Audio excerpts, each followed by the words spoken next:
Good evening. Governor Bill Sheffield says he has no intention of resigning from office following the grand jury recommendation for his impeachment. Sheffield has also refused the resignation of his chief of staff, John Shively. Shively has admitted to the grand jury that he lied to law officers and destroyed documents concerning the state office lease in Fairbanks. That led to the grand jury investigation. With us live in the newsroom is John Shively. Mr. Shively, thanks for coming down tonight. You're welcome. Let me first ask you this. Was it wise for the governor not to accept your resignation? Well, I guess that's a decision of the governor. I thought it was important that I give the resignation.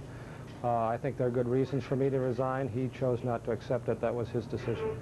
Second question. You have admitted to lying and changing some of those documents. Why? Why did you do that? Well, I don't think I can have a good excuse for that. It was wrong. I knew it was wrong when I did it. When you lie, there just isn't a good excuse. So I'm not going to try to justify it at this point. I just didn't.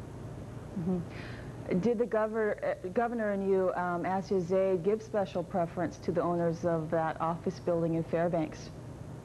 Well, there's no question that there was a sort of dual decision. I think the most important thing is that that building made good sense. It's the closest to our existing office building. Consolidating government services in Fairbanks is something the people of Fairbanks wanted. On the other side of it was the fact that one of the governor's key political organizers and fundraisers owned part of that building, owned 2% of the building. He did influence the way we awarded that lease. But I will guarantee you that if the building itself didn't make good sense, I don't care who owned it, we wouldn't have awarded it to him. What do you think about the grand jury's recommendation for impeachment as opposed to bringing about a criminal indictment against the governor? Well, I hate to second-guess the grand jury. I must say that if they couldn't find criminal activity, I'm real surprised that they recommended impeachment. I guess they had their own reasons for doing that. I think the governor is real confident that once the legislature deals with impeachment that they will vindicate him, and I'm confident of that also. What about the document that was released, the 69-page report that's been printed in the paper? There's other testimony that hasn't been released yet and will come out. Is there anything else in there that is important as opposed to just the 69 pages that we have read at this point? Well, I think there are lots of things. Remember, there are 9 weeks of grand jury activity. They cut that down to 69 pages or whatever it was. And that's a prosecutor's document. They took the worst that they had and they laid it out, because one of the recommendations they had was the most serious recommendation you can make for an elected political official, and that's impeachment. There are other documents that they don't reference that I think show another side of the story.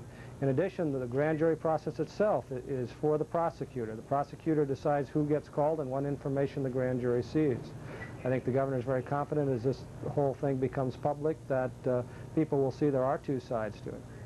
Okay, one last question. What are you going to do at this point? Well, the governor has refused my resignation. I plan to stay on for the time being. Again, I think there were good reasons for my resignation. It's sort of difficult in some ways to stay on. One of the easier things would have been to leave.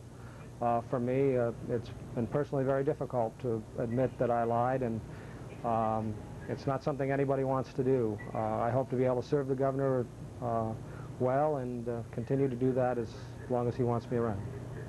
Once again, thanks for joining us tonight. That was Governor Sheffield's Chief of Staff, John Shively.